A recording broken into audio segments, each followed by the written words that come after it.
नाशिक गुन्हे शाखा युनिट क्रमांक 2 ने मोठी कामगिरी केली आहे। मागील 2 वर्षांपासून फरार असलेला खुनाचा आरोपी गुलाबसिंग मांगीलाल आखाडे याला मध्य प्रदेशातील मंडलेश्वर येथून अटक करण्यात आली। 7 डिसेंबर 2023 रोजी लवित येथे लोखंडी बारीने मारहाण करून फिर्यादीच्या वडिलांचा खून करण्यात आला होता।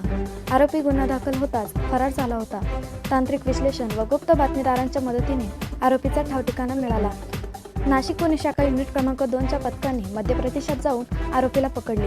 आरोपीने गुन्ह्याची कबुली दिली असून त्याला देवळाली कॅम्प पोलीस स्टेशनच्या ताब्यात देण्यात आले आहे। ही यशस्वी कारवाई पोलीस आयुक्त संदीप कर्णिक यांच्या मार्गदर्शनाखाली करण्यात आली।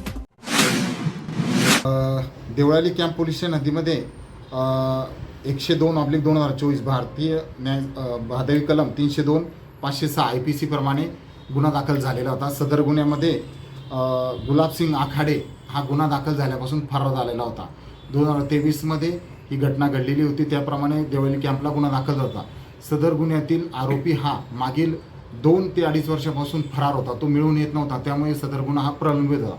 सदर गुन्हा उघडकीस आणण्याबाबत आम्हाला माननीय पोलीस आयुक्त श्री संदीप कर्णिक सर, माननीय DCP crime Shri Kiran Kumar Chavan sir आणि माननीय सहाय्यक पोलीस आयुक्त श्री मिटके सर यांनी आदेशित केले होते की सदर गुन्हा उघडकीस आणायचा आणि सदर गुन्हा उघडकीस आणण्यासाठी आम्हाला योग्य ते मार्गदर्शन केले होते।